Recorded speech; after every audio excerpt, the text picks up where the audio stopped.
Henry Cavill, the beloved British actor famous for his roles as Superman and Geralt of Rivia, suddenly found himself at the center of one of the most shocking cancel culture storms in recent Hollywood history. Hello viewers. Welcome to Stats In. If you're just joining us, please subscribe and don't forget to turn on notifications bell for more videos. What started as a candid, explosive interview quickly spiraled into a viral backlash, threatening to undo years of hard-earned goodwill and fan admiration. But what exactly did Cavill say that led to his cancellation? And how did a respected star become the latest victim of the internet's ruthless cancel mob? The interview that changed everything. The interview, conducted by a popular entertainment podcast, was meant to showcase Cavill's new project, a live-action adaptation of Warhammer 40K. Instead, it turned into a bombshell as Cavill openly criticized several aspects of Hollywood's current culture.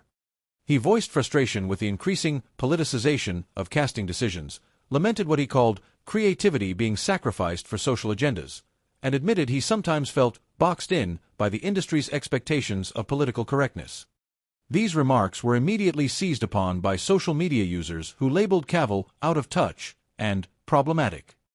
Clips from the interview were shared with sensational headlines, fanning the flames of outrage. The backlash. Cancel culture in full force. Within hours, Cavill's name trended worldwide, not for a new film or heroic role, but for alleged insensitivity and outdated views. Hashtags like #CancelHenryCavill and #BoycottHenry flooded Twitter and Instagram. Some critics accused him of undermining diversity efforts and being hostile toward inclusion in Hollywood. Others dug into old interviews, trying to find any statements they could use to bolster their claims. Even some former fans publicly announced they were disappointed and could no longer support him. Supporters fight back. But Cavill's loyal fanbase wasn't about to let their hero fall without a fight. Thousands rallied online with counter hashtags like #SupportHenry and #FreeCavill, praising his honesty and courage to speak out.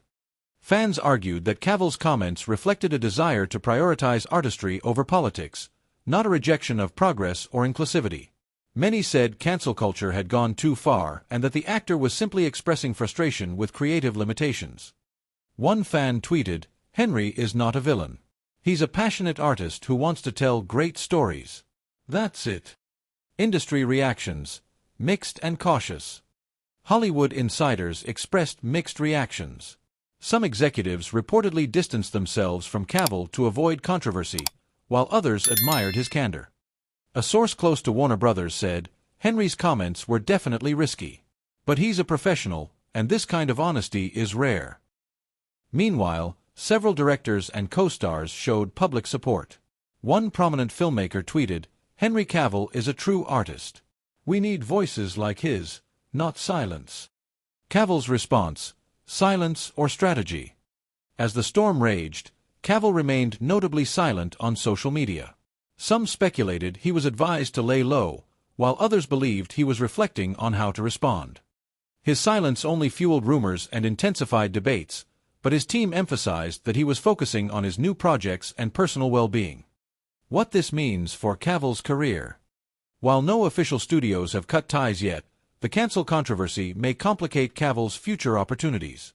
Some insiders say certain studios are watching carefully before signing him on big franchises. However, others believe this could be a turning point.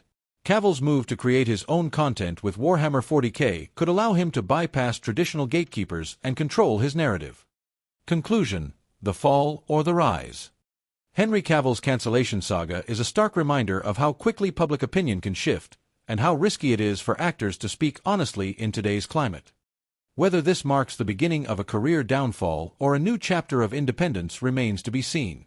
But one thing's for sure, Cavill's story is far from over, and fans will be watching every move closely. Cavill was born in Jersey, the largest and southernmost of the Channel Islands, which are dependent territories of the British Crown and are located off the coast of Normandy, France. He is the fourth of 5 sons of Marianne Cavill, née Dalgliesh, a secretary, and Colin Cavill, a stockbroker. The family lived in St. Helier, where Henry Cavill grew up playing computer games with his brothers.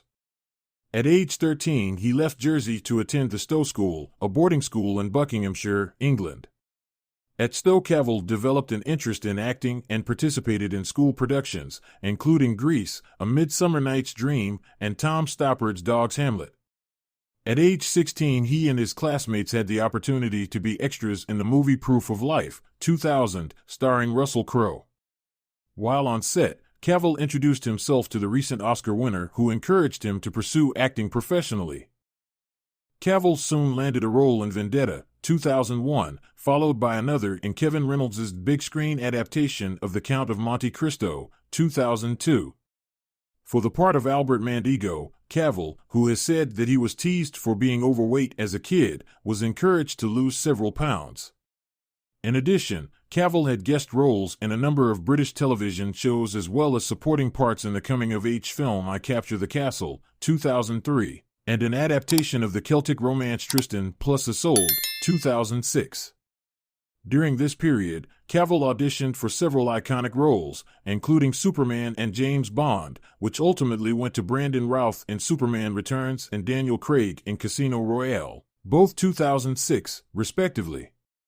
Those setbacks led him to consider following in the footsteps of two of his elder brothers and joining the armed forces. In 2007, however, Cavill garnered his first leading role in The Tudors, a cable series following the exploits of Henry VIII, played by Irish actor Jonathan Rhys-Meyers. Cavill portrayed Charles Brandon, a loyal courtier to the king. The series helped make Cavill a familiar face, and during its 4 seasons, 2007 to 10, he also appeared in such films as the adventure fantasy Stardust, 2007, and the Woody Allen comedy Whatever Works, 2009.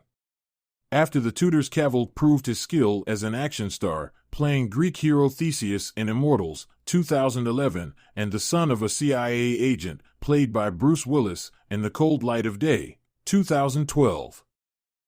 In 2011, Cavill announced that he had been cast as Clark Kent/Superman in Man of Steel, 2013. He later admitted that he had missed the call from director Zack Snyder offering him the job because he had been playing the online game World of Warcraft. To portray the Man of Steel, Cavill transformed his body, adding so much muscle that he sometimes split the seams of his Superman costume. He also had the opportunity to work alongside Crowe, who played Superman's father. Jor-El. Cavill went on to reprise the role in Batman v Superman, Dawn of Justice, 2016, starring opposite Ben Affleck as Batman, and in Justice League, 2017, featuring such DC comic book heroes as Wonder Woman, played by Israeli actress Gal Gadot.